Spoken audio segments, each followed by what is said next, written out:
we're going to start off with, I think I'm going to start off with talking a little bit about the mechanism of sleep as well. But today we're going to be looking at why the ancient Egyptians turned to dream therapy to solve life dilemmas, cure various illnesses, and how they protected themselves as well. Because we'll have a look at this in a minute, but they conceptualize dream very differently from how we do. So I think a good point to start is by looking at the areas of the brain that regulate sleep. Now, I don't know how much everybody knows about the science of sleep, but what's been discovered is that even microbes have a circadian rhythm. So every living organism has something that resembles sleep. So this is why I always say sleep is of ancient origin, because it's millions and millions of years old and probably started when life started. So this is really interesting. But in terms of us as humans, it wasn't until 1929 that the physiological needs of sleep and dreaming were finally revealed through the invention of the EEG. And if you have a look at this slide, what I've done is Jeff from Nile magazine created this amazing diagram with Nefertiti with areas of the brain which are responsible for sleep. So I just want to begin with talking a little bit about Galen, who spent some time in Alexandria. He's a very famous physician, and he was born around 129 AD. So what he thought was that the brain, during the day, during the night, it creates a juice, and this juice during the day, we use this brain juice. It sort of spreads and permeates throughout the whole body and then dries up, and then we go to sleep to replenish this juice.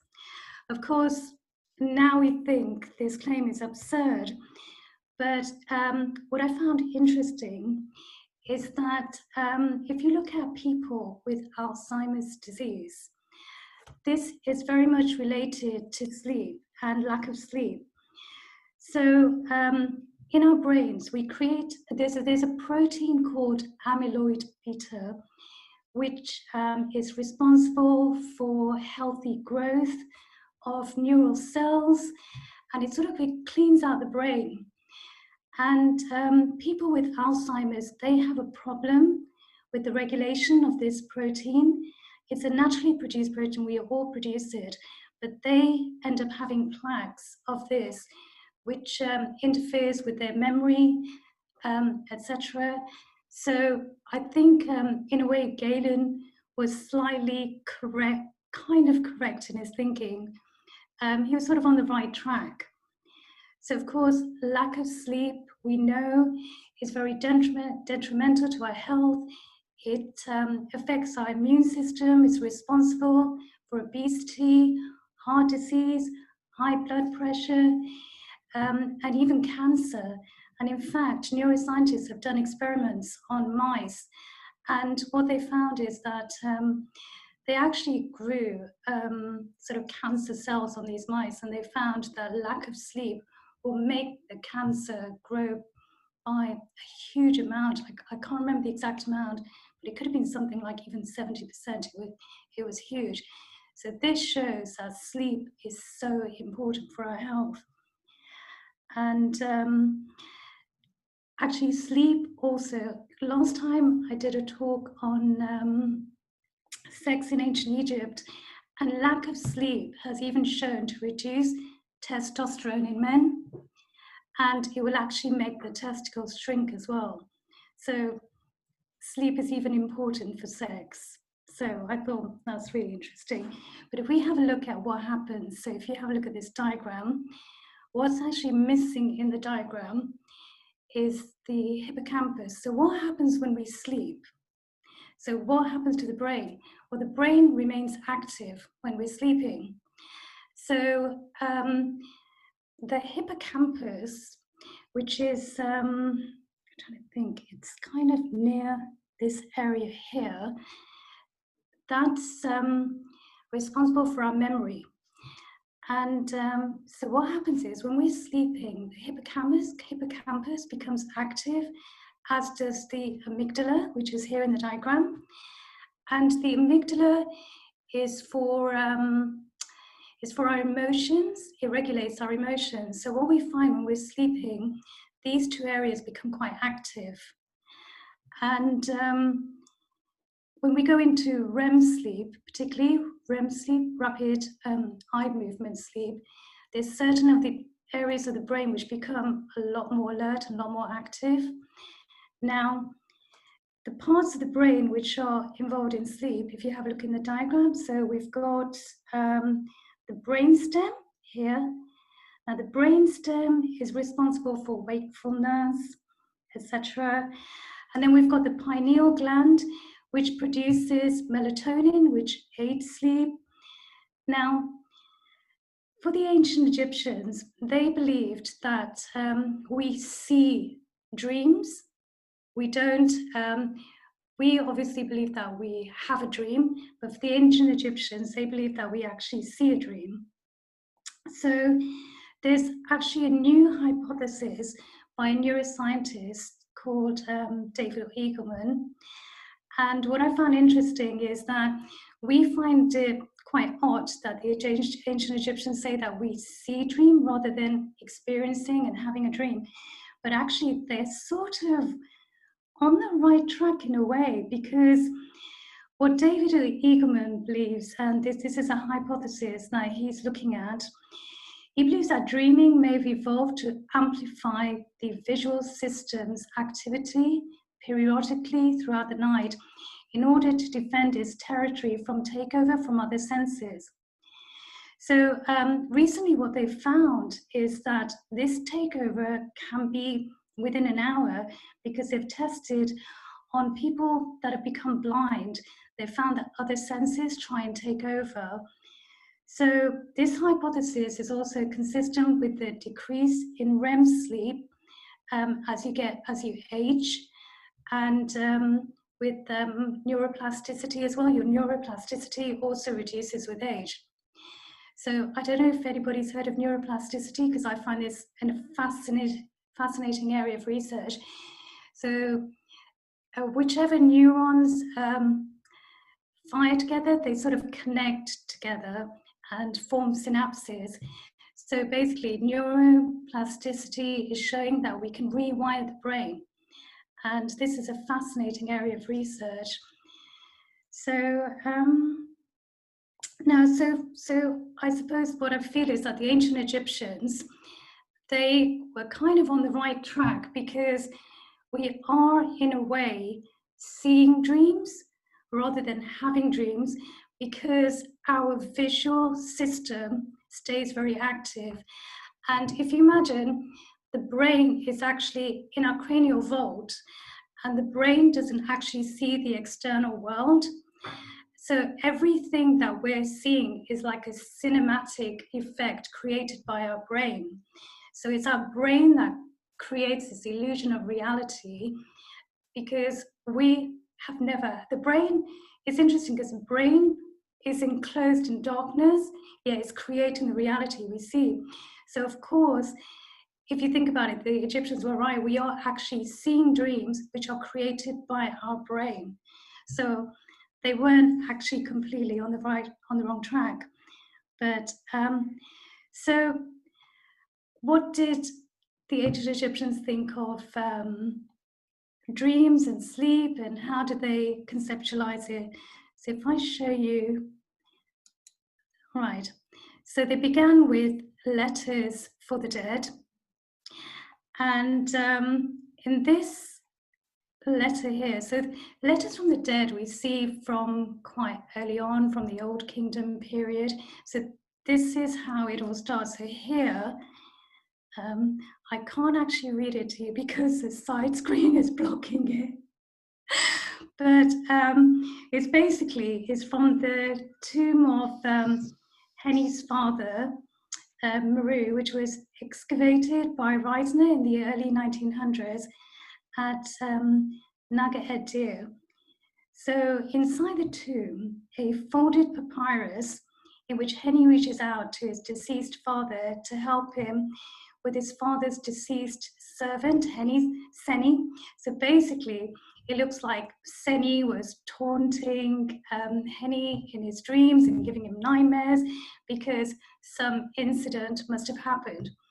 So it's interesting that the ancient Egyptians thought that the dead would come to them in their dreams, they would talk to them, because for them, sleep was like a protracted dreams were like a protracted sleep. Even death was a protracted sleep where the gods could come and visit you when you're sleeping, the dead could, and sometimes you'd be even visited by demons. So it was quite, I wouldn't say it was always scary for them, because it's easy to focus on one bit and think the Egyptians were terrified of sleeping. I don't think that they were necessarily terrified of sleeping, but just like in the modern era, we have nightmares and we have a lot of, we recognize parasomnias. I think it was very similar for the ancient Egyptians. So how else were dreams used? So if we have a look at this slide, so sometimes dreams were used in propaganda because the belief of dreams was so powerful, and the Egyptians believed so strongly in the power of dreams. Sometimes this could be abused, like it was by Tutmos IV. So this is a famous dream stealer, which I think everybody's probably heard of. It's the most famous stealer. And in this Tutmos, so the story goes, he's lying by the Sphinx, and then he has this dream in which the sun god appears to him, in which if he clears out the Sphinx, he will get the throne in return. Now, the interesting thing is that this stealer was actually presented years after he was already on the throne, and he sort of knocked his brother off the throne. So this could be described as one of the most famous oniric moments and usurpation of the throne. And so I think what it provides an excellent example of how powerful and influential dreams were. Are you happy for me to carry on like this, Sarah? Yeah, it just made me think there when you were talking about that, about the famine stela as well. Do you think that's the kind of propaganda? The famine stela is yeah. just talking to Imhotep about his dream about famine, and it's near Aswan. Well, I think, there probably was famine, but there's probably, obviously, it's been used as propaganda as well. That wouldn't surprise me, because a lot of the kings did use propaganda, and even the priests, so yeah, it wouldn't surprise me, but I think there was definitely famine. Do you want me to share, I don't know if everybody can see this. I'm just thinking maybe I should share it as a slideshow if we're going to be going through them. Might be able to zoom in on that so we can see let me just so if I do this, is that better? Can you see that better? A little bit better, yeah. I can read that text out for you. Can you not read it on your screen? No, unless I go really close. No, actually what it is, because of the side screen, is blocking my vision of it. So I can see half of it, but not the other half. Okay. But yeah, I think if you want to have a read, that's fine. Okay, so I've explained it already, to be honest. Okay, yeah, we get the gist of the dream stela. Yeah. I think let's move on to more exciting stuff. So then so what we find from sort of Middle Kingdom onwards, we start finding dream books. And I know that you talked a little bit about dream books with Yes, Bukowski. Yes. So I won't talk about it too much because I know you've already done this. So dream books are fascinating. So the word for dream in ancient Egypt was reset. And I think a good dream was reset nefer. So they did believe in good dreams and they did believe in nightmares. The most famous one that we have is Chester BT3. This is from the 19th dynasty during the reign of Ramesses II. It's divided into 4 frames. So you have sort of 139 good dreams and 83 negative ones. So the gist of the papyrus is, if a man sees himself in a dream doing so-and-so, it's either good or bad and means such and such. So we have dreams of good omen include eating donkey flesh. This means promotion. Eating crocodile flesh, it means eating the possessions of his officials. There's one where if his penis becomes large, I thought I'd add that because we were doing the You'd imagine that would be a good dream. Yes. Do you know what it means? Can you guess? Can you guess what it means? Does it mean that you're going to have lots of children? You'd think that that's what it should mean, but it actually means that his possessions will multiply.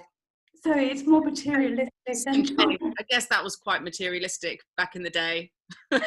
Yeah, there's also one with copulating with his sister. This means bequeathing of something to be eaten. Honestly, they knew this was metaphorical and did not take it literally. They didn't believe in incest, except when you get to the Ptolemaic period or the pharaohs, but the general population frowned upon incest. There's another one where seeing a dwarf. Any idea what that might be? Ooh, any guesses on? Has anybody else got a guess?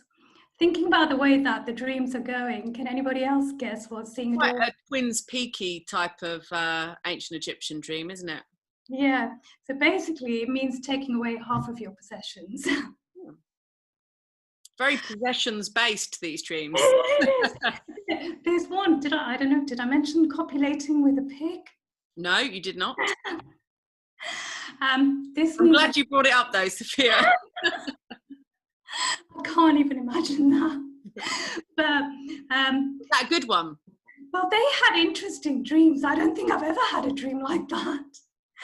But it means you'll be deprived of your possessions. So again, quite materialistic. I think people have a lot of weird dreams, and maybe in this era of oversharing on social media and whatnot, that the kind of perverse nature and intimate nature of most people's dreams is something that they don't really want to share or think about. It's always those dreams you come out of and you're like, I mustn't remember that, I shouldn't remember that, and then you remember it. Exactly. So if I go on to, so obviously they had nightmares. Now, for me, I think a lot of the nightmares are to do with probably sleep paralysis, etc. So this is why I got this. I love this bed. This is Tutankhamun's bed in the slide.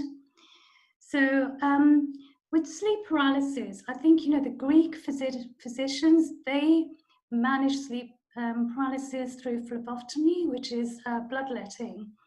Not that this would have worked. I'm pretty sure this wouldn't have worked. I liked how the Italians dealt with sleep paralysis.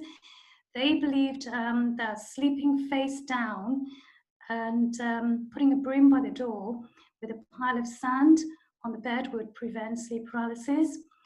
Now, for the ancient Egyptians, I think they were terrified of sleep paralysis. So I just want to mention something, because it seems like they suffered from sleep paralysis a lot more than we do. And I think the reason for this is genetically, people of African descent do encounter sleep paralysis a lot more than we do. So it's the incidence is a lot higher. And also Chinese as well have known to have more encounters of sleep paralysis. And we were talking about this, weren't we, Sarah, that it could be to do with, because you tend to have sleep paralysis more also if you lie on your back. And if the ancient Egyptians were using the headrests, they were more likely to suffer from sleep paralysis because they were lying on their back. And also it would be putting pressure on the neck as well, which would have disturbed your sleep. And I was trying to find out how comfortable these headrests are because I've never actually tried one. I think Gwen's not here today, but Gwen said that she has tried a headrest. Now, I love experimental archaeology. So in experimental archaeology, an exact replica of an ancient Egyptian headrest was made. And what they found was, they found it to be uncomfortable, incredibly uncomfortable. It was comfortable for the first few minutes, maybe up to a couple of hours, but generally it was hard to turn to your side. So if you tried to turn to your side, that was extremely uncomfortable. And so you sort of had to get the most comfortable position, you sort of had to lie on your back. And so I was thinking that why would the ancient Egyptians constantly sleep with these headrests if it was so uncomfortable? And so I started looking for pillows, and I'll show you in a minute. But I just, they did actually have pillows. So I'm going to show you these in a minute, but because I'm doing the slides like this. I know they did do an experiment at Glen Khan Museum, I think, where they were Exactly. trying those headrests. Exactly. And, in those little terracotta, like votive sleeping people with the headrest, they usually are on their sides, but do move around when you sleep. And I've always thought that it can't be that comfortable. And I imagine that Egyptians were probably polyphasic sleepers. They probably didn't have 8 hours a night. They probably had short sleeps whenever they could, or you know, maybe a couple of sleeps a night. Well, I think, let me show you some of these headrests actually, because we can always get back to this one. So I'm going to just quickly, so this one is from the tomb of Tutankhamun, and this is a stone headrest. So basically, there's no way that you can sleep on a stone headrest. It's so uncomfortable. So this was definitely for the afterlife. And then if I just show you these, probably more that can be used. And then we've got one here with Bess. If I just go back again, so onto this one. So basically, what I think is that the headrests were used to protect the elaborate wigs. So I don't think that headrests were necessarily used all the time for them to sleep. I think, you know, if they were going for these banquets, these, you know, they especially got dressed up and they had these fantastic wigs, maybe with those lovely cones that we see, I would imagine that they would be using the headrest. Maybe, like you said, to have a bit of a siesta during the day, just have a nap. I think, you know, during the day, I would imagine that they would be using, not this particular one, but the more wooden, comfortable headrest. And it's, I think, you know, one of the main reasons probably to protect their hair and just for an afternoon nap. And also, you know, these are still used in Africa in some cultures. And they double up as furniture as well in Africa. So they would use a stool, and there's some, oh, let me turn off my phone, sorry. Okay. So some people who, for instance, who are farmers, etc., if they're watching the flock of sheep, they'd be carrying the headrest with them to have a nap, and just while they're lying down, they'll be watching the sheep, etc. And I think also in some cultures, it's a sign of prestige as well. So the more elaborate your headrest, the higher rank you are. So I think part of the reason for headrest, I honestly find it impossible to believe that they were sleeping on these headrests the whole night. I know there's theories that they were having air ventilation, they were scared of scorpions and snakes, of course they were, but I mean, a scorpion can easily climb up a headrest. I don't think that's going to necessarily protect you, and the bed is already raised. So I think it's more to do with something as simple as protecting a wig. Yeah, I do wonder though whether they might have been used for dream incubation rituals as well, Yeah. like dreaming for a purpose for a short period of time to have. Because also, like you were saying, if they were sleeping on those headrests with on their backs, they're more likely to have those kinds of unusual encounters that you get during sleep paralysis as well. And it wouldn't surprise me if they realised this as Mm. well, and that it was used for this purpose. So that's what. So yes. So I think it was partly to protect their hair, and partly, as you said, to encounter REM sleep and have lucid dreaming, because to have lucid dreaming, you need REM sleep. Mm. And I think this would have aided it. If I just go fast forward a bit and show It makes you. me think, Sophia, of just before we started recording, me and Sophia were talking, because today I've been looking through some recordings of interviews because I'm going to help out a friend who's doing another podcast type thing. And one of the people I came across was a woman who has, it's called highly superior autobiographical memory. And one of the issues she brought up, because I listened to this long interview with her, and at the end, I think the interviewer asked her something like, what questions do you want me to ask? What questions aren't you asked very often? And she said, people don't ask me about my dreams. And I was like, that's the question that I would have asked straight away, because if someone can remember every single thing that's ever happened in their life, my feelings about what their dream experiences must be like, it would be amazing to me to find out about that. Anyway, Yeah. she has sleep paralysis every single night. She has to take medication for it, and that she also has synesthesia and autism. And I wonder, with issues like sleeping and dreaming in ancient Egypt, if perhaps the kind of consciousness of people that existed that long ago may have been different to ours, like their actual experience of reality and their experience of dreams and their memory of dreams, and their likelihood to have things like sleep paralysis and kind of conscious dreams would be more prolific. Well, I think sleep paralysis generally would have been more prolific, partly because, like I said, genetically, people from Africa just genetically experience this in their DNA. They just experience more sleep paralysis. And also, as we said, especially, from, we see a lot of this from the 18th dynasty. There's more reference to nightmares, although they didn't like to write the nightmares so much, but we see it in spells, etc. And I think I've got a couple of examples here. I've lost my train of thought now. I need to stop switching from topics. So basically, yeah, so I think, also they were probably taking more psychoactive drugs, possibly at that time. And psychoactive drugs obviously interfere with your sleep. And I'll be talking about this a little bit because I want to talk a little bit about the Festival of Drunkenness, in which sleep is deliberately induced. And I'll go on to the slide later and I'll show you, so I can talk a little bit about that then. So yeah, beer is good for dreams, isn't it? Hops are a common sleep remedy now as well. I think if I just can I just fast forward and I'll show you, since we're talking about this. Just go on to not that. So here. So with the Festival of Drunkenness, obviously I believe that they took a lot of psychoactive drugs, such as the blue water lily, inføltrate.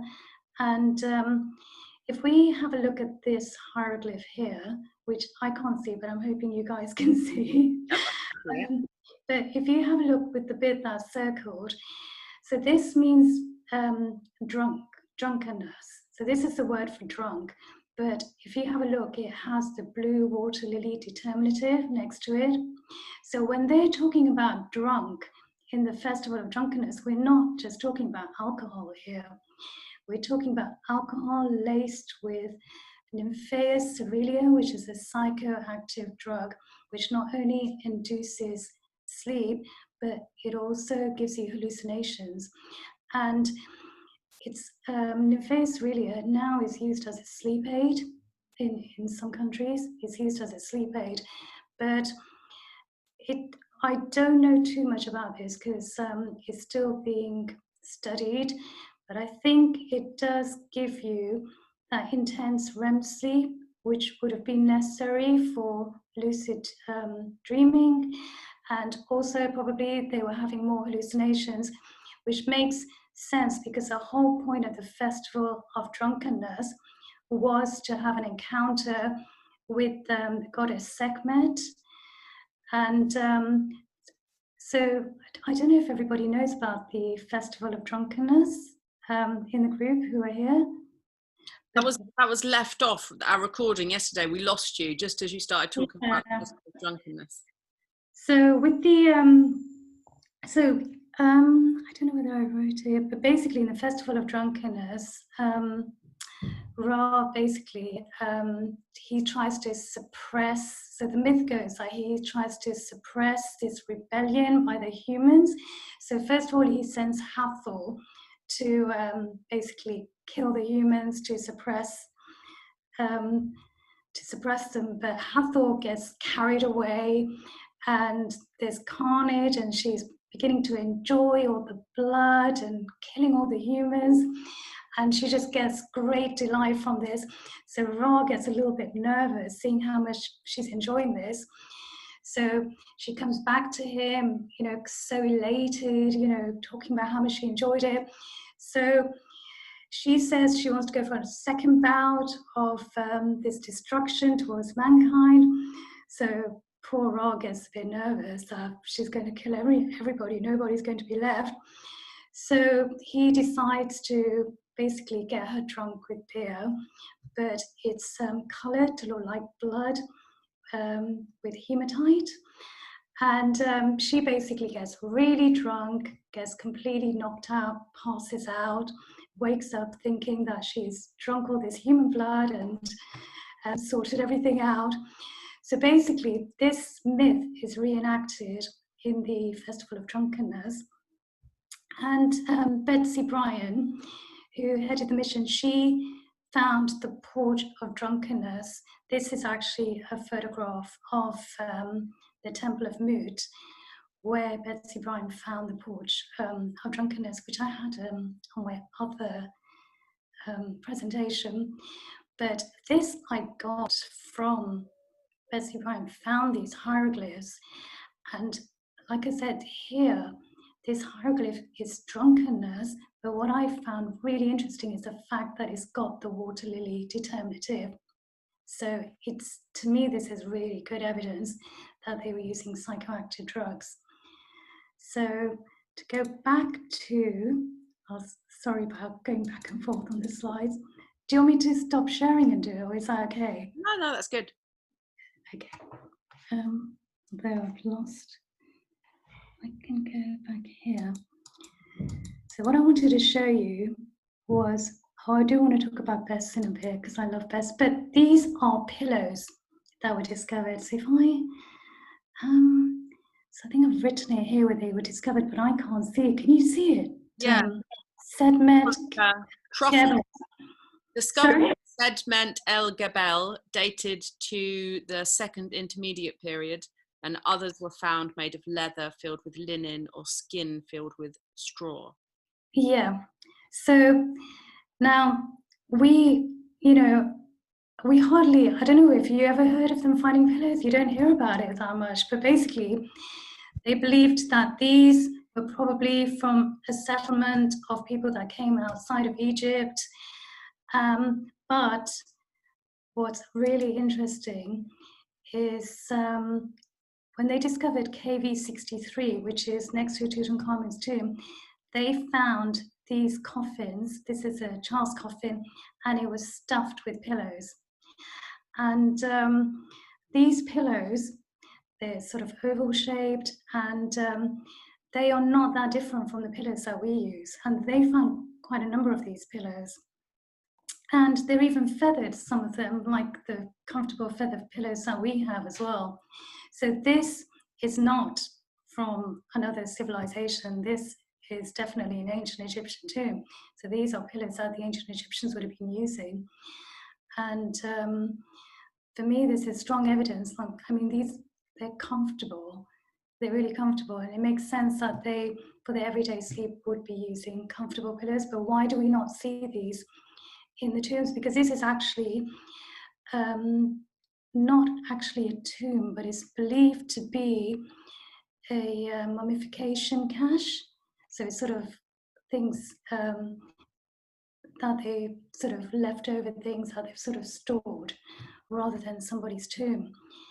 Now, I think, we have to remember the afterlife is different from our present day life. So for the ancient Egyptians, they would only take the things in the afterlife which they wanted, which they would think that they want to use.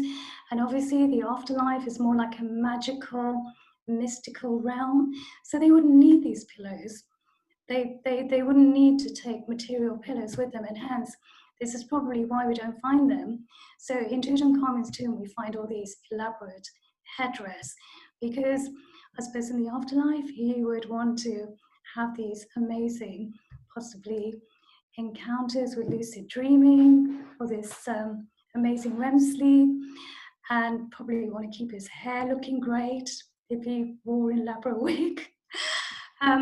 So I think, these are also perishable, so they're not going to survive, but not finding them in tombs doesn't equate to them not using them, because at the end of the day, we know that the pharaohs wore crowns, but do you know, a crown has never, ever been discovered.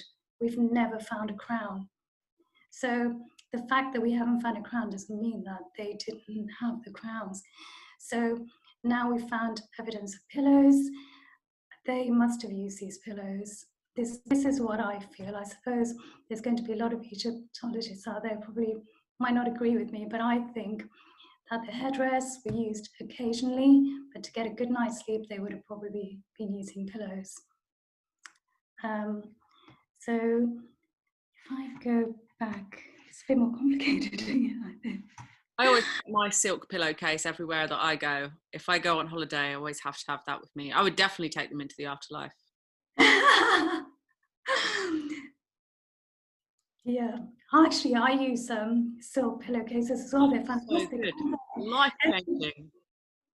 Ever since I've started using silk pillowcases, what I find is it's good for your skin as well, by the way. It's really good for your hair, because I've got very curly, naturally curly hair. My hair used to afro out like this the next day. With silk pillowcases, it doesn't. So this is the QVC section of the talk. And also, we say beauty sleep. And the reason we say beauty sleep is for a reason, because there's another group of scientists who probably were thinking, oh, what can we do with our money and time? So they decided to do a little test of whether beauty sleep is real. So they tested two groups of people. So one were deprived of sleep. Actually, no, they tested the same people. So they took photos of them when they were deprived of sleep and photos of them when they had sleep. And this is only one night of lost sleep. And they found that everybody found their pictures more attractive when they'd had their sleep than when they'd had lack of sleep. Because just one bad night of sleep can completely change your looks. And I know I'm going off track a little bit, but the other thing, I would recommend that everybody tries to get their 8 hours of sleep. And the reason why I'm interested in sleep is because I've always had problems sleeping. I've been suffering from insomnia for a few years. And sleep is the best gift that you can give yourself, because sleep is when your body is recovering. Sleep helps you with basically your short-term memories are converted to long-term memories, and they're stored. And this is why when we're having REM sleep, it's a little bit manic and crazy. It's your brain's way of basically sorting out the short-term memories and thinking, which memory do we keep? and doing that. So if you want to be able to learn better, be sharper, you want your life to be longer, I recommend sleep, because one of the reasons for aging is actually lack of sleep. And it also affects your neuroplasticity. So I just, instead of taking medication, if you get yourself a good night's sleep every day, it's going to really improve your health. You're going to feel better. And like I was saying, there's so many diseases which are related to sleep, even high blood pressure. There's so many diseases, and cancer. And, we say that cancer has increased because of industrialization, but I would argue it's not just because of industrialization, it's because in the modern era, somehow it was frowned upon to get a good night's sleep. I remember in the Thatcher days, everybody admired Margaret Thatcher because she would sleep about 4 or 5 hours, I think, and apparently do exceptionally well, although some would argue about that. But it's and some people say, oh, you can sleep when you die. I've got to live my life to the full. But if you're not getting enough sleep, you're actually shortening your life. So you are likely to die younger. And not only are you shortening your life, you're also shortening the quality of your life is not going to be as good as well, because you're more prone to illnesses, because your immune system goes down.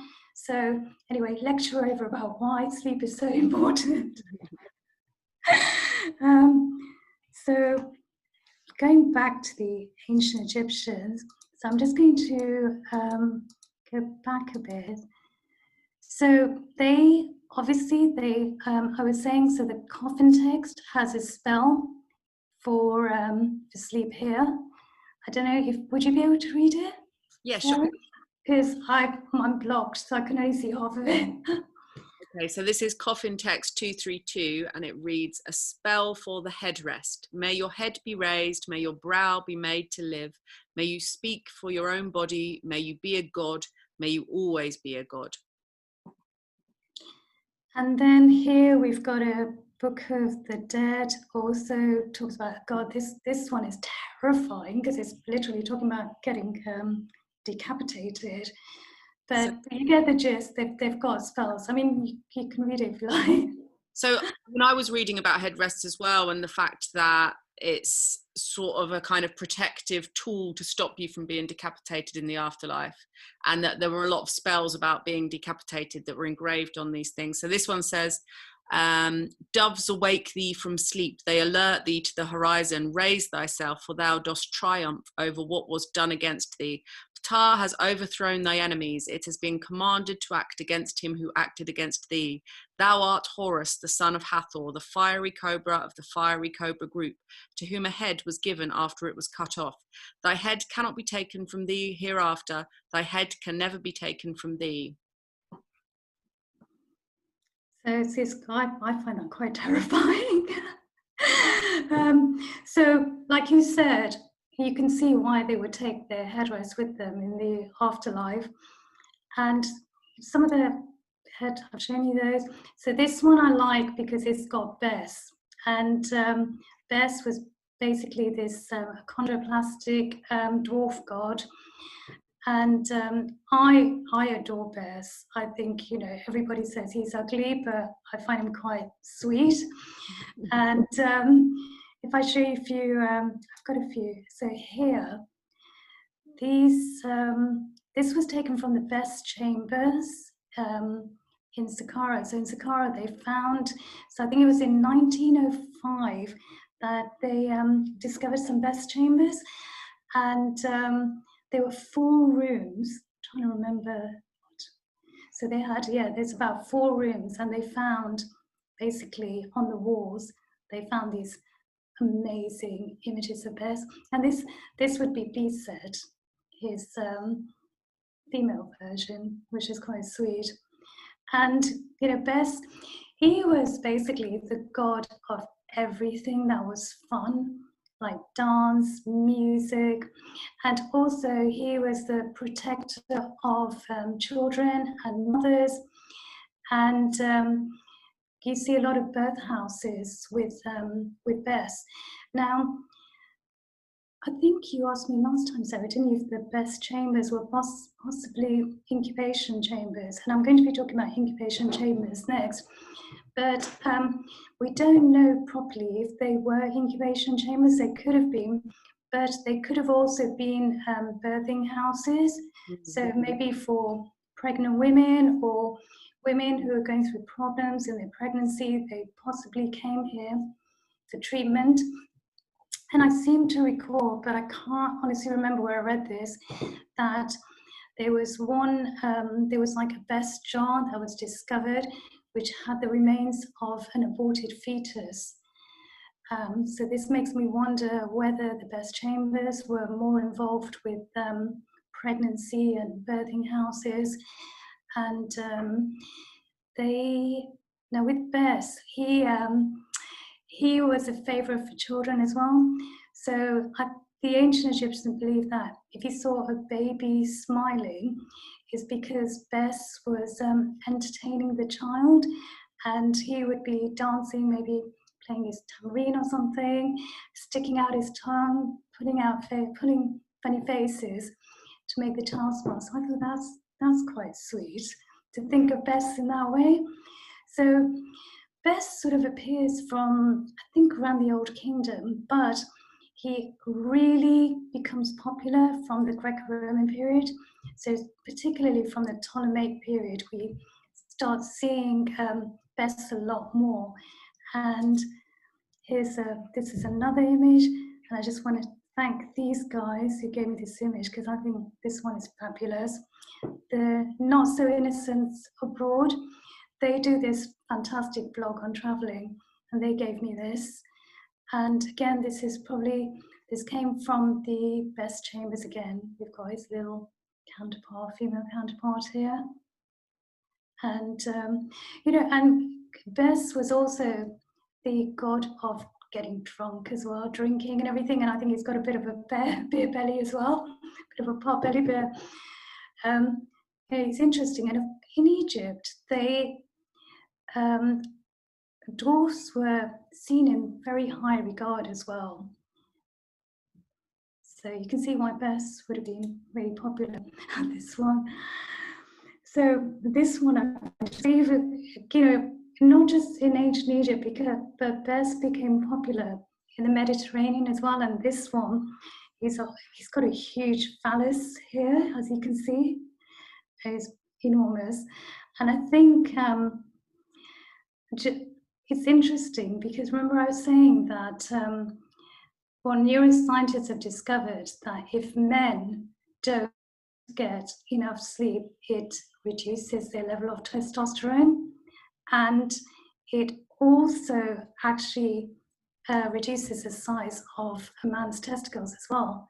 So honestly, it just shows how much lack of sleep can impact you and how detrimental it is. So I just thought, I sort of made this correlation, thought it's quite interesting that he's shown with a huge phallus. So obviously Bess is getting enough sleep here, for sure.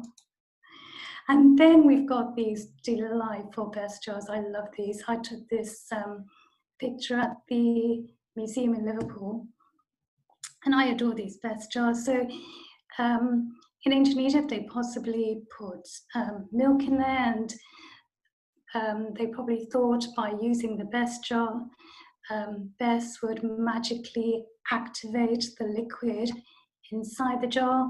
So if you're giving something for medicinal purposes, it would have healed them. And I think, the placebo effect here is very, very powerful, as it is in incubation, which we're going to have a look at. And I think, I believe Roman soldiers would carry around these Bess jars as well. And before they would go into war, they would drink some alcohol from the Bess jar. So, the Romans loved Bess as well, and they thought that this would help them in the war as well. So I thought, I love Bess. So we've looked at the pillows, I just stop sharing for a second, and oh, it's nice, I can see everybody who's here. Let me just go back and go back on that. Oh no, I can't do it. I was trying to do something but failed. Sorry, guys. That's all right. We'll never know what it was. I was trying to be clever, but okay. So we're going to talk about dream incubation now. So, you know, see if I, what did I miss? I'm sure I wanted to tell you guys something. So this is actually the temple of Dendera. So some temples, of course, in Egypt were renowned as places for treating the sick. So we've got the temple of Hatshepsut at Deir el-Bahari, where there was provision for the cult of the healer Imhotep, which I think, you know,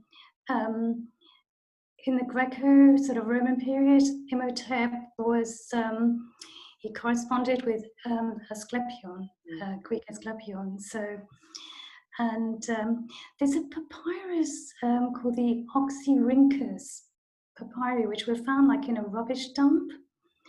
And they found, oh gosh, you know, almost like 500,000, I think, of these sort of papyri, and they've been putting them together. And I think there's a website that you can look at where they've been, it's all written in Greek, but they found one which suggests that Imhotep became a medical demigod from sort of the 4th dynasty, so as early as 100 years after he died.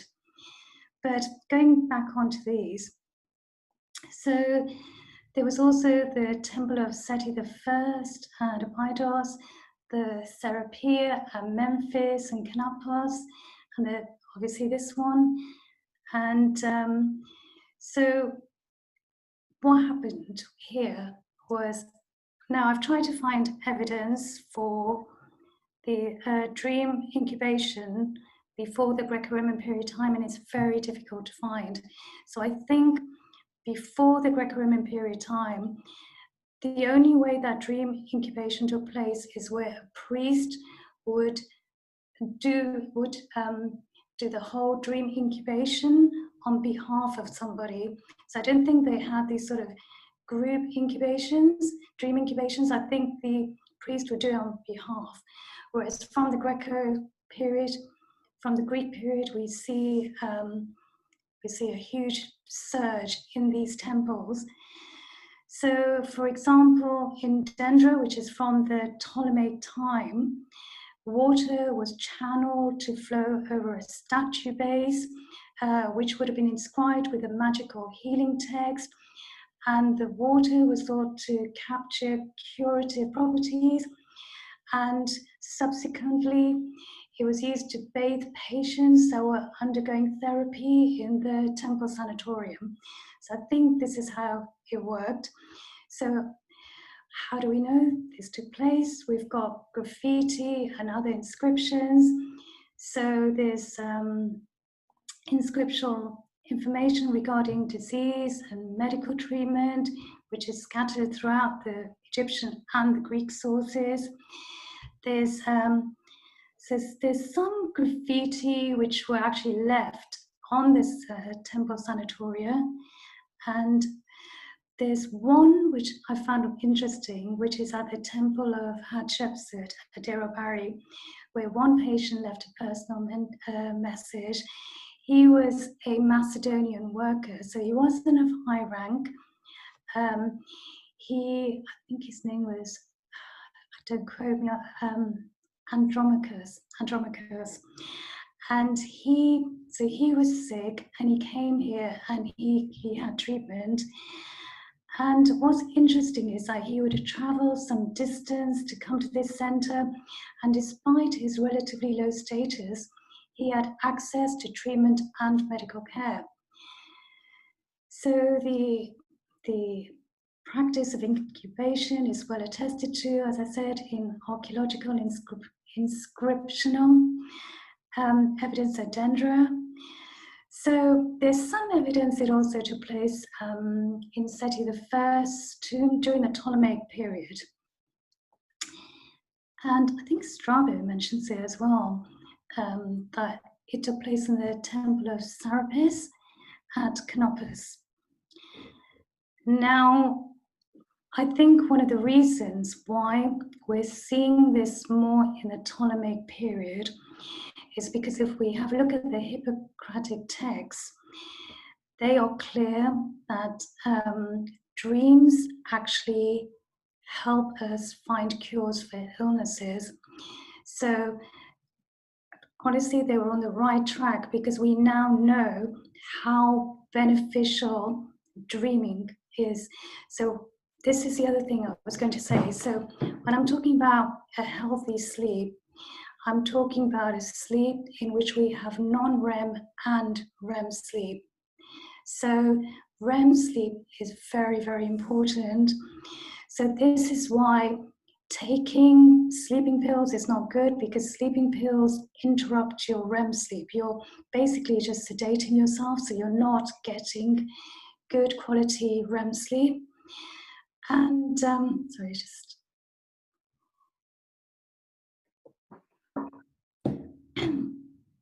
so also this is why I think alcohol is really detrimental to, because I know everybody thinks I'll just have a nightcap and it'll sedate me, but well, this is what alcohol is doing, is sedating you, so you're not, it actually interferes with your REM sleep.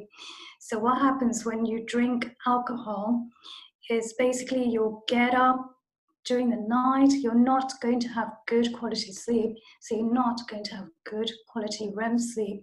And it's REM sleep that we need that to retain our health.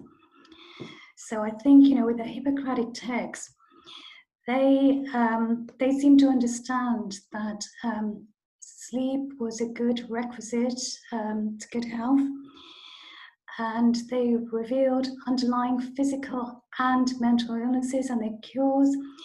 So consequently, there's a lengthy section devoted to interpreting dreams in a medical context, medical context.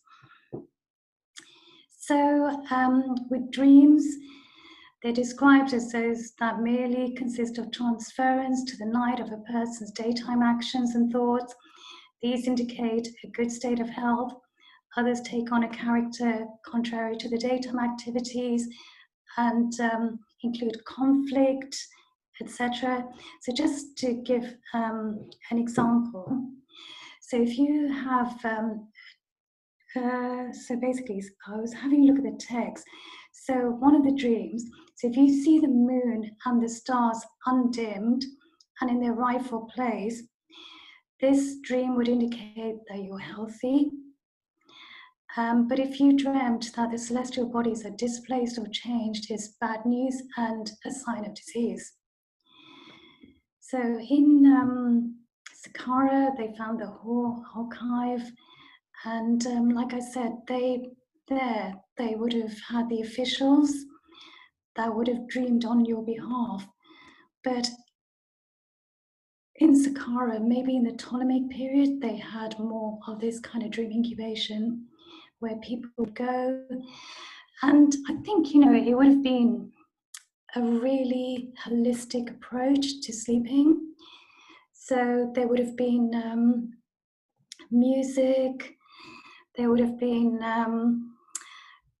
I think they would have had healing herbs, etc. Maybe that they would have taken to relax them.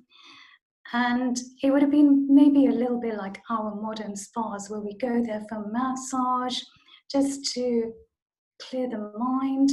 So I think, you know, it was more of a holistic approach. And I know have you been looking at Asclepios? Because you probably know more.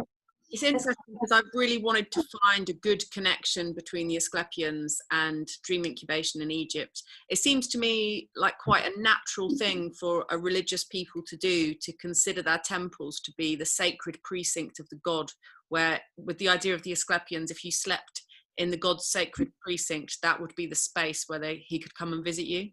And I'm really interested about the mechanism of receiving a divine healing in the dream state.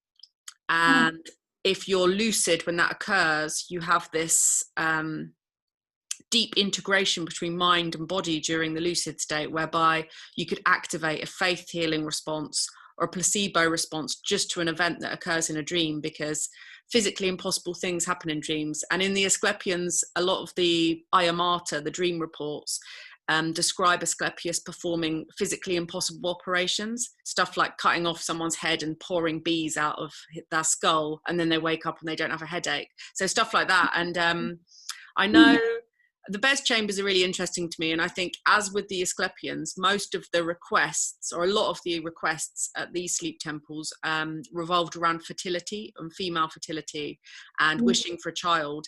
And I think the Bez chambers might have been exclusively used for that wishing for fertility type of dream encounter, because Bez was associated with fertility and everything, wasn't he? He was, and I think, I also, I was telling you, in Dendera, there's a huge statue of Bess. I don't know whether I showed you that one, but I've got it on one of the slides. And I do think that the Bess chambers were definitely to do with fertility and, to have a healthy birth. And like I said, I think there was an aborted fetus that was found that adds credence to this theory as well. So I do think that, but I think, so the Asclepion, the temples, they found about 100, didn't they? Throughout Greece as well. So unfortunately, we don't have that many examples and as much evidence as they do in Greece. But I think, in Greece, they found, sort of around 100 everywhere. And didn't they have snakes in these temples? Snakes. Well, I was wondering about that, about that snake connection as well, because you will see Des holding a serpent. And I mean, I think because we had Chris Norton on the Explorers Club, and he was talking about the fact that they haven't really found Imhotep's tomb yet. And I suspect that Imhotep's tomb will be a temple for dream incubation, or have a dream incubation element to it if they ever come across that as well. Well, the fact that his presence, and we find this graffiti in Derobari, in Hatshepsut's tomb, there's some graffiti which mentions the name of Imhotep. So I think, it was about seeing him in a dream and asking Imhotep for help. So in this is Hathor's tomb, but like I said, we don't exactly know which god they would have asked. It could have been Hathor, it could have been Bess, in some of them, but definitely there is graffiti which definitely corresponds to what you just said, where they're asking Imhotep. And I really hope that they do find Imhotep's tomb, especially because he's considered one of the early physicians as well. But then all of that comes later on, doesn't it? And I wonder whether Imhotep basically seems to be like a dream miracle worker, the same as Asclepius, who basically can create miracles but in the dream state, and then that the effect can be carried over into waking reality, because they existed, the Asclepians, the sleep temples in ancient Greece, existed for such a long period of time. It seems strange that they would exist for so long if they weren't effective. And perhaps they had greater potential to achieve the lucid state in those days, or something that enabled those kinds of things to happen. I've got a friend who had cancer as a teenager, and he became incredibly ill and was receiving like the last round of radiotherapy. And I've seen photographs of him when he's in the hospital and he's connected to lots of tubes. He's like skeletal. He looks so unwell. And he had a lucid dream while he was hooked up to all of that stuff, that he had been shrunk down to like a mini Ghostbuster and was going around his body shooting all the cancer. And he woke up in the morning and he just felt like everything's going to be all right now. And it was, and it helped him so much. And I think dreams can help people a lot. It can help people, because one of the things in Egypt is that a dream can help you have contact with people that have died. And that can be really helpful for people these days when they haven't been able to say goodbye to someone that they love, but they can do that in a dream state, and it feels just as real and just as meaningful as it would do if it happened when they were awake, especially if they're lucid. Yeah, I definitely agree with you. I mean, for me, my father died a few years ago, and one of the reasons I enjoy dreaming is because I see my father in a lot of my dreams, and I see him quite regularly as well. So for me, the time that I'm dreaming, it feels real. So I agree with that. And also, like we said, dreams definitely are, you know, when we're sleeping, it's almost like, why did the world ever wake up? Because we're so healthy when we're asleep, actually. And our body is at its healthiest, it's regenerating. It's, like I said, you know, when we look at people with Alzheimer's disease, we see that the amyloid betas being sort of, while we're sleeping, sort of clearing itself out and everything. And the reason why people with Alzheimer's, because they have this lack of sleep, they're not being cleared out as much, the amyloid beta. So I think sleep is so healthy that sometimes I wonder why we actually woke up, because as you said, our reality is the same when we're sleeping. We don't know that we're dreaming. I think having too much sleep can make you unwell as well. There's like a Goldilocks perfect amount of sleep. It's like anything, having too much. That's why I said I think 8 hours is a good number. I think if you're getting less than 6 hours, if you're getting 4, 5, even 6, that's not good. So it's about getting the balance. So I think it's to aim for around 8 hours is probably a good amount. Like you said, it's like, remember when we were told water is good for us. So people started drinking too much water, and some people actually died by drinking too much. But that doesn't mean that water is not good. It's just anything in excess is not good. And it's about balance. I'll tell you, I think who's really good at getting balance is Wim Hof. Have you Oh, heard I of was Wim going Hof? to say that actually, because I always say like that early dream incubation, those early sleep temples applied some Wim Hof techniques because they had cold water bathing. The Greek sleep temples, it was cold water bathing. And they probably did understand something about, you know, the immune boosting and mood boosting effects of cold water dipping. I'm really into that. I live opposite the sea, so I go and swim in the sea even this time of year. I love it. Well, I'm a big fan of the Wim Hof method, because what I do is when I have a shower, I'll have a hot shower, but the last few minutes I turn it on freezing cold.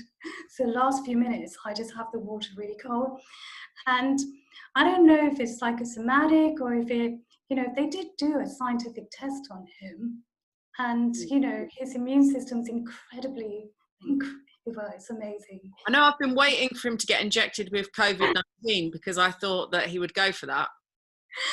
But I was saying, I think, you know, irrespective, the placebo effect is scientifically recognized now to be incredibly powerful.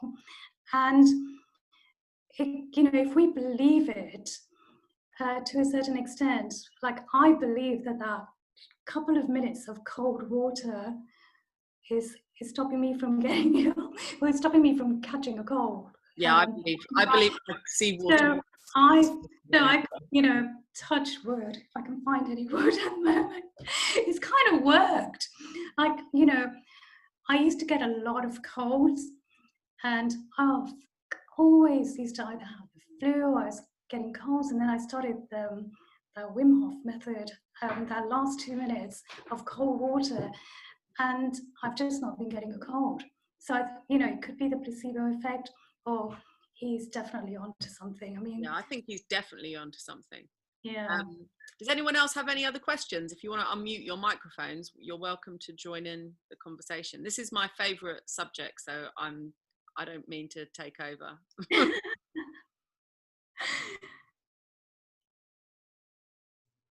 Oh, there is, Anthea said something interesting about his techniques have altered his body so much and his health because they've compared him to his twin brother.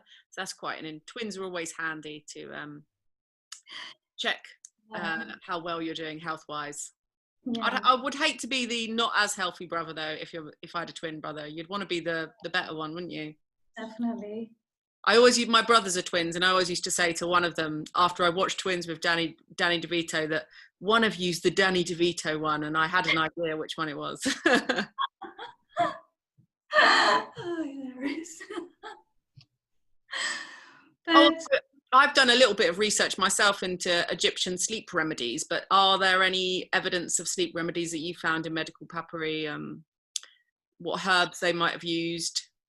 well, there is one actually that I've got on one of the slides, which I think I might have written down. But basically, they would make poultices of bread with beer and myrrh and other herbs, and basically you would rub it on the face of the dreamer. But you know, I do think that they did consume quite a lot of alcohol, and I think that would have had sedative effects as well. But in the papyrus we do find a few remedies for inducing sleep, and also this one that I just mentioned, it was more to eradicate a nightmare. So for somebody maybe who's suffering from sleep paralysis, those kind of things, something that they thought rubbing the face with all these herbs would have been effective. I don't know, I've never tried it. I have actually had experiences of sleep paralysis. Have you ever experienced sleep paralysis? No, I've never had it, although I have had it the other end of a sleep. Like I've come out of a dream and not been able to get out of the dream easily. Yeah. Got a couple of questions here. So Danny asks, did the Egyptians have anything to say about oversleeping and midday naps? I've not read anything about oversleeping, so they obviously quite enjoyed their sleeping. Well, it was quite important as well to rise with the sun, and the setting of the sun was important, and you didn't have so much artificial light around. They So, did. yeah. Basically, even some people have said, you know, the headrest.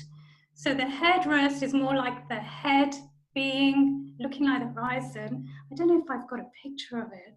Oh, do you know what? If I stop sharing, I might actually have one on my phone that I can show you. Because I don't think, because you know, I was telling you, Sarah, that my laptop collapsed. So I'm having to borrow a laptop. Oh, but it was Sophia's birthday yesterday, and she's got a new laptop. So next time you come and talk, use your new shiny laptop. So can you guys see that? Yes. So they did think, some Egyptologists think that perhaps the headrest denotes, like you said, the horizon, so getting up in the morning, and you know, so they probably had a good circadian rhythm. So, and also if I can show you this, so that's actually can you guys see? That's the hieroglyph for the headrest. Yes. Yeah, it's awkward, you know, when you're borrowing someone else's laptop and you haven't got all your pictures. It's annoying. That's something I wanted to get onto actually, because the dream incubation rituals in ancient Greece and elsewhere often have an oracular dimension to them. And is there much talk about prophecies or neuromancy, dreams being used to predict the future? Yes, there are. Yes, there's in some of the, so basically we do have, it's mainly from the Ptolemaic period though, that we have these papyri, and there's a lot of oneiromancy in them. And in fact, Luigi Prado, who's he's brilliant. I've been to one of his talks and he's really good, and he's translating one at the moment, I think, which is in Berlin. And I think this one is full of oneiric moments and prophesizing and looking at the future. So I think when he's finished working on that papyrus, that'll be really interesting. Is he at the Pergamon Museum? Because the Pergamon Museum is, Pergamon is a ancient Greek sleep temple, and they have a lot of that in Berlin. He's no, he's I don't know where he is now. He was basically at the University of Oxford, but he's just I think he's an expert on languages. So he's been working on demotic texts, and hieratic texts. I think this particular one is demotic. So yeah, it'll be interesting. So the answer is yes, they definitely did. And for the ancient Egyptians, they were less on the sleep incubation that we're seeing from the Ptolemaic period.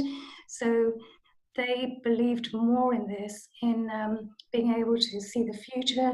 So often, they would ask for this kind of information. So this is why we get the letters for the dead, etc. So they're asking for help for future events. So, but from the, I think it's a shame that we don't have more information about the incubation centers. I mean, we've got these graffiti, etc.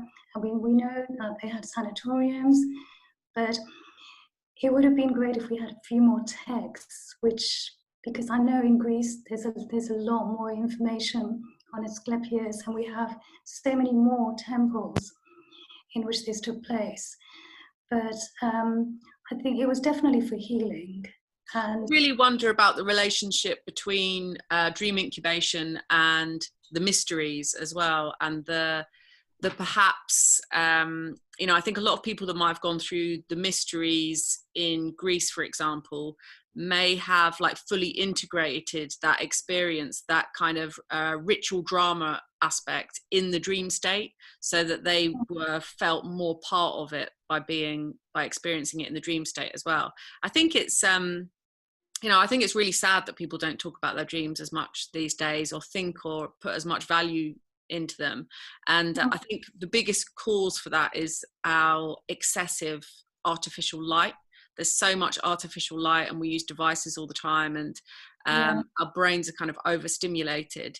And like you say, there's so much emphasis on being awake and doing stuff and being distracted and not wanting to miss out, that people have kind of neglected the dream state a bit, which I think is probably the most interesting aspect of human consciousness. Well, I think this is a problem, and we get morning larks and night owls, and I think night owls have always suffered because they don't quite fit into society. I'm a night owl, so I know I don't fit into society because I'm just not a morning person. And I was so delighted to find out that it's not because I'm lazy, it's not that I'm an anarchist, it's because it's in my DNA. So basically, it's in your DNA whether you are going to be a morning lark or a night owl, and there's nothing you can do about it. And society is very much geared towards the morning larks. So children, for example, they need a good amount of sleep. And I think in society, we're depriving our children of sleep. And especially when you reach your teenage, they need good sleep, and some of them have to get up really early to catch a bus, to go to school, etc. And do you know what one of the most main causes of death in teenagers is? Does anybody know? Well, what would you guess? Okay, so it's basically car accidents, vehicle accidents, is because of driving. That is one of the main causes, and it's because they don't get enough sleep. That is one of the reasons. When you're not getting enough sleep, you're not as alert when you're driving. So I think you're right, that also it's almost like a stigma if you're sleeping too much. And I think, I do feel that it should be taken a bit more seriously with our governments, everything, to ensure that people are getting their sleep. The lack of sleep is even responsible for depression, this obsession with opioids, etc. A lot of it is to do with people being so exhausted because they're sleep deprived. So I think, absolutely. I think almost every condition, especially mental health conditions, have a sleep disorder fingerprint as well as anything else. I think that everyone should have a circadian rhythm assessment before they go through any treatment, because actually there are so many things that could be solved with healthy sleep. That's why I'm so inspired by the sleep sanctuaries of ancient Greece, because I think that they would have been effective, because I look at people that are unwell and I look at their lifestyles, and it's not surprising that they're unwell because they stay up all night on the internet, or you know, they don't value their sleeping, and they don't have, my friend doesn't have any curtains up at her window and things like that, so she's got lots and lots of light coming in.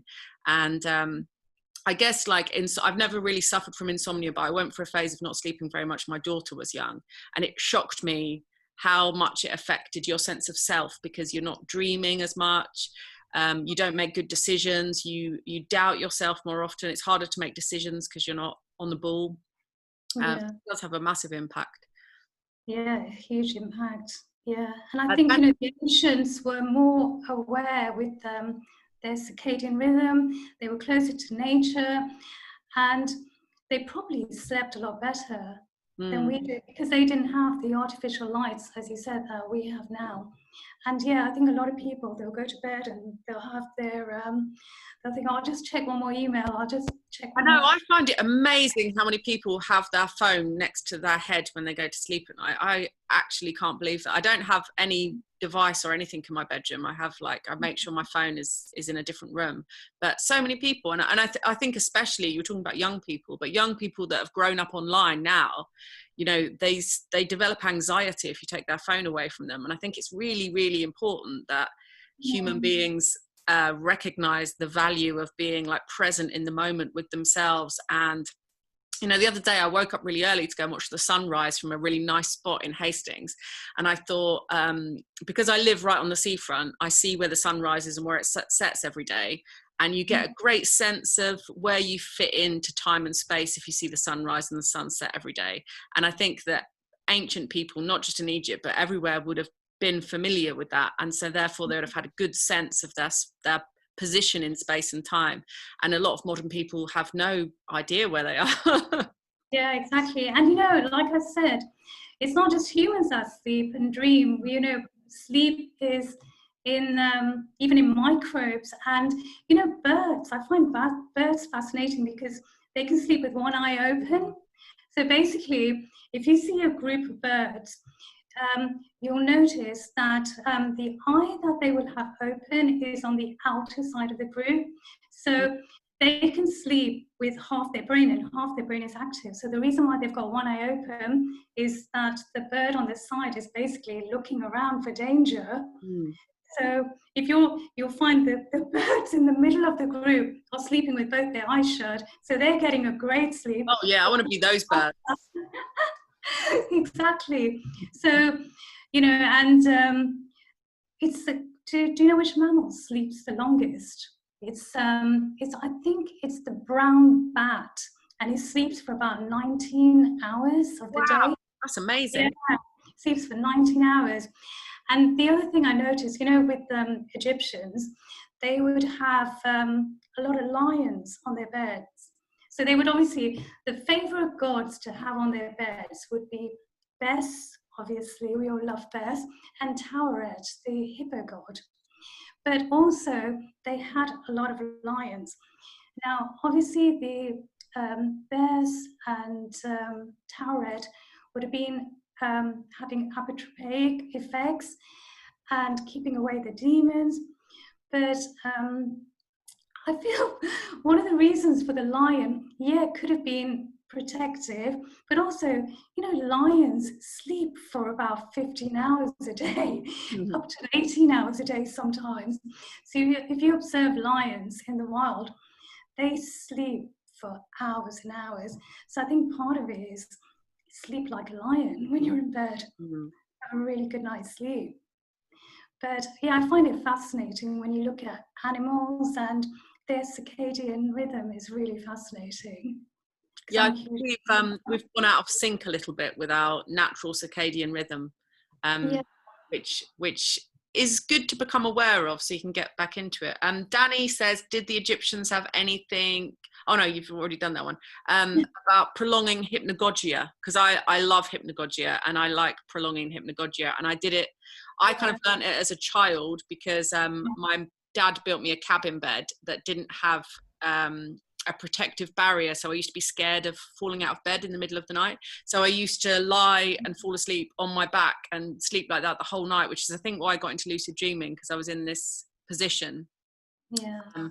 But yeah, hypnagogia, what do you think about the hypnagogic state in ancient Egypt? Well, I think that this is what happened in the Festival of Drunkenness. So I do think that that is kind of the state they could have been achieving, because it's kind of it's that stage of where you're kind of having lucid dreaming as well. So you're having that that moment of parasomnia because you've taken all these psychoactive drugs, so they're interfering with your sleep, and I think that would have been responsible for hallucinations as well. If you see a lot of people because I was telling you, I've actually experienced sleep paralysis, and I don't know if anybody else here has ever experienced sleep paralysis, but what happened to me was I was sleeping on my back at that time, and I felt like this entity on top of my chest, something really, really heavy.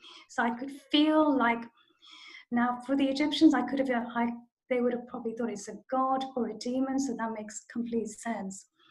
And at that moment, I could feel something was on top of me, which felt like a ghost or a spirit or something paranormal. And I was trying to speak and ask for help. So I was trying to say, help, help, but I couldn't get my voice out. And it was terrifying. It was really terrifying. And I've experienced this twice.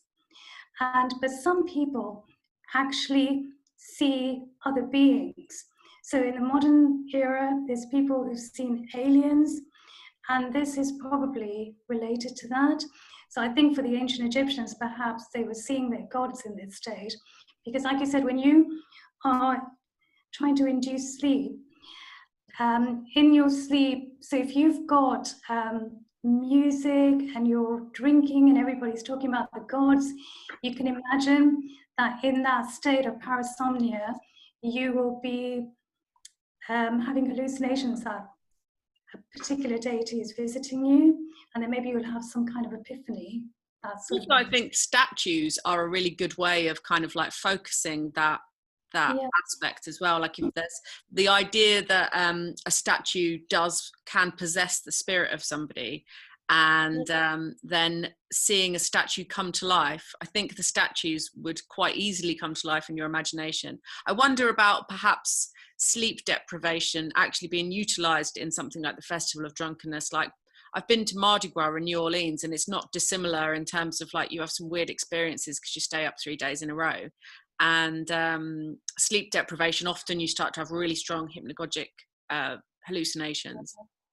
I think, oh my goodness, and talking about this, I don't know whether they had sleep deprivation in, there's nothing to indicate that they did. I think with that, it was more about really getting intoxicated.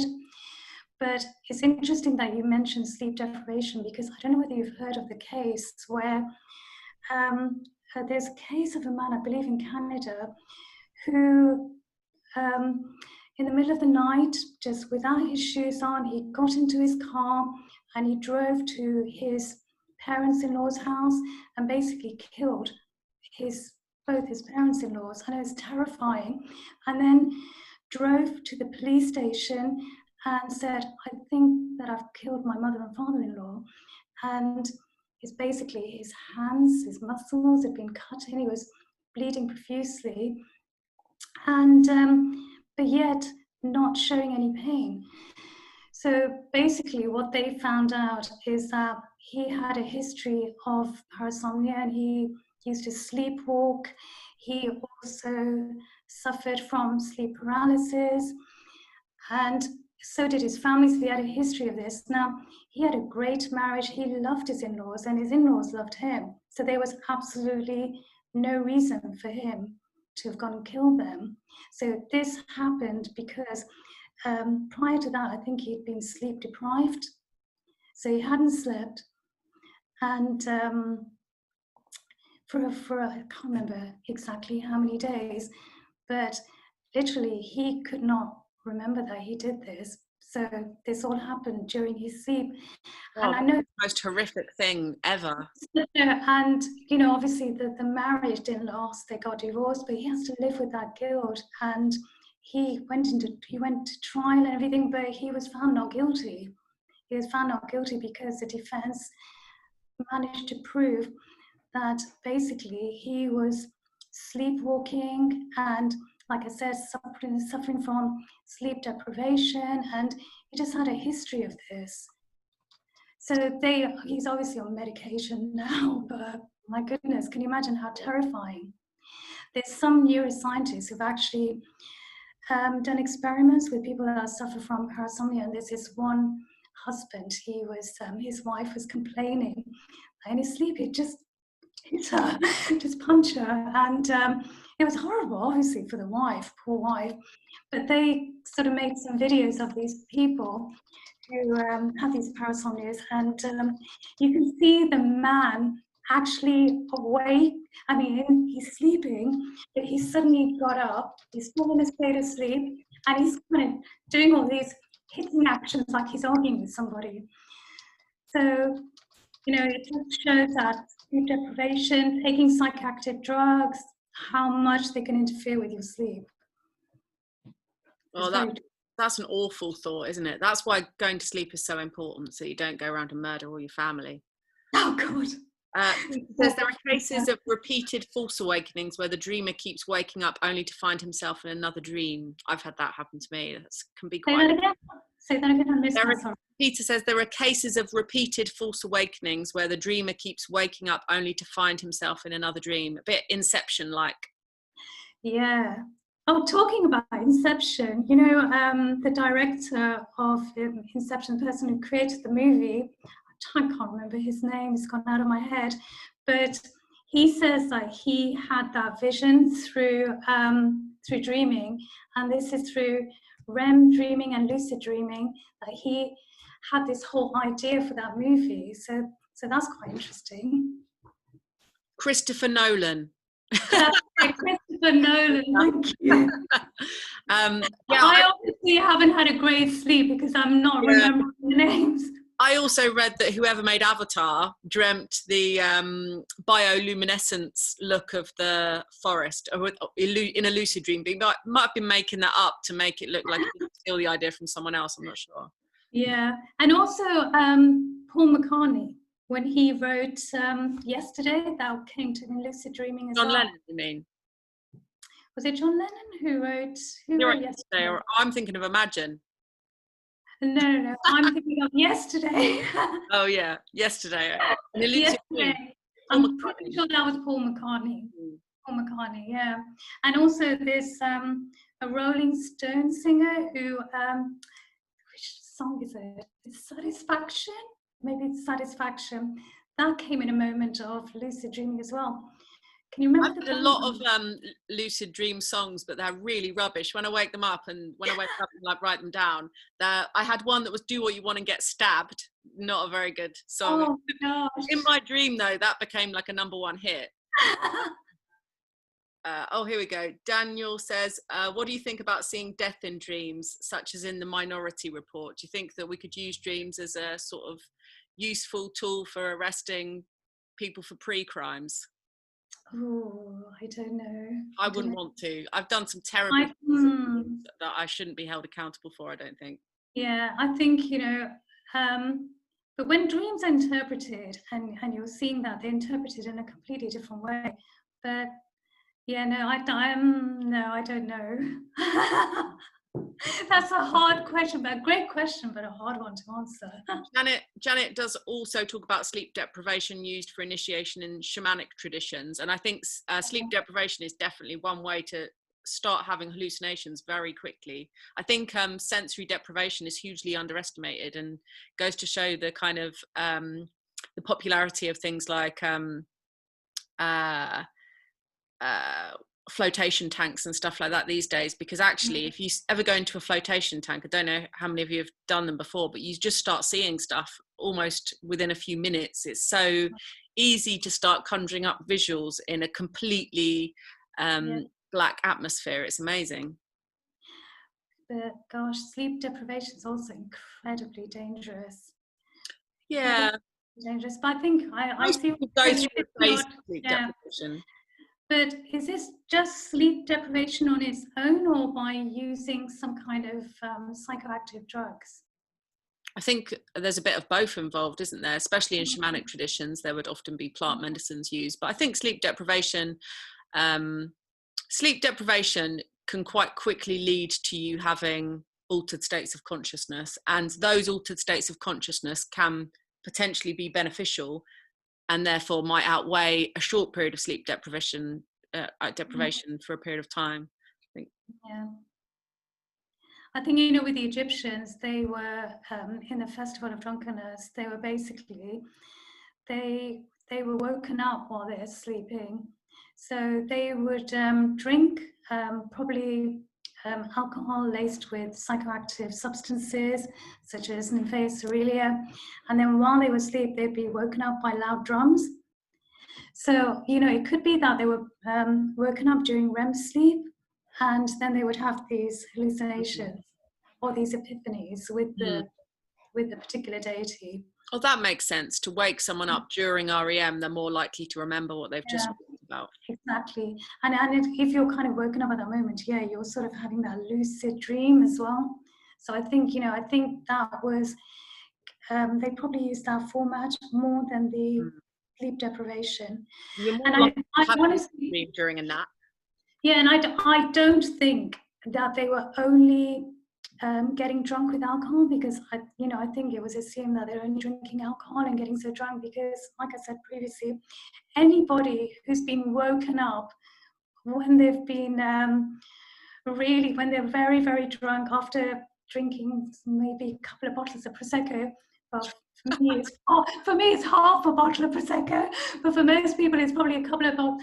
Can you imagine if you've really Saturday night and you've fallen asleep really drunk, and somebody gets this loud drum, starts beating it to wake you up?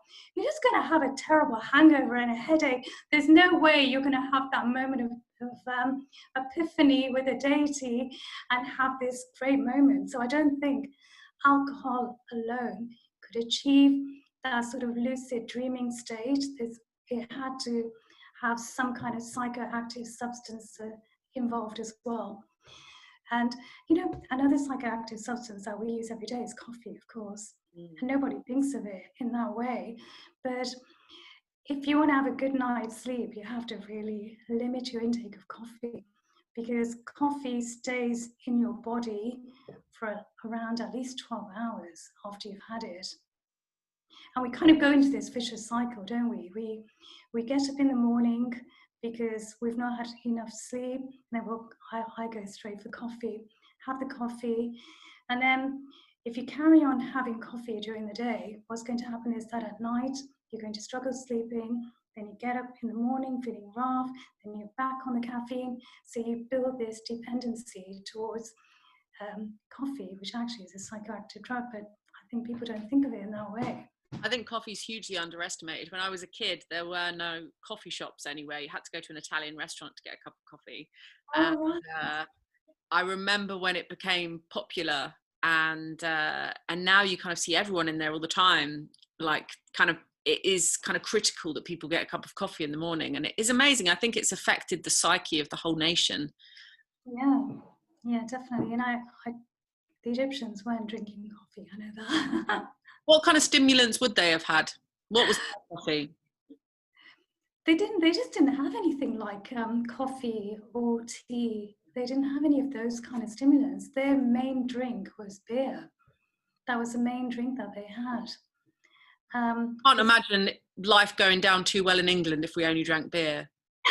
Yes, it was like a really weak beer, so it would probably have been okay. Well, we were talking about this last time about how weak it would have been, because I know the British Museum did an experiment on beer and they found it to be about 5 to 6%, which seems quite strong, I think. I think, well, for me, 5 to 6%, drinking that every day would be quite strong. So it might have been a little bit weaker, the ones that the Egyptians were drinking, because they were drinking it every day. But you do build a resistance to it as well, don't you? If you're having alcohol every day, you build a little bit of resistance as well. don't get drunk as easily. Yeah, I can't see England or people in England doing very well if we drank that much beer every day or got paid in beer. But you know, there's some papyri that we found where, like in the workers' village in Deir el-Medina, where they list the reasons why people were absent from work, and there is a couple of times where somebody had drank too much alcohol. Oh, nice. They were too intoxicated. Do they have, I read that they had chamomile in Egypt and that it was associated with the sun and was like a solar herb. Have you seen much of chamomile mentioned in the papyri? I'll have to look that up. There's so many different ingredients to remember. I can't remember coming across chamomile, but they did have herbs which have a soothing effect, which would definitely have, because you know they used opium. Yeah, I was going to say that as well. Yeah, for a soothing effect. So yeah, chamomile I need to look up. I can't remember reading. Because actually, when I buy chamomile now, it's usually grown in Egypt, and it's funny because I don't think of it as being an Egyptian type of plant, but I can see that it has that solar aspect to it as well. Yeah, no, that's interesting. Yeah, I'll try and find out more about that. Does anyone else have any other questions? Because I'm just conscious of the time. Oh my God, it's 15 minutes before I've got to start the next Explorers Club talk about dream drawing and playing Scrabble to improve your lucid dream content. And if you're interested to coming to more dream sleep type things, I'm doing a talk on the 28th of November about the Asclepian tradition and ancient Greek sleep temples as well. So thank you so much, Sophia. I think we're done for questions for the meantime. Really appreciate that. It was great. Really, really informative. Thank you for having me. Yeah, and thank you everyone else for coming along as well. It was great. Okay, see you all soon. Bye. Bye. Bye.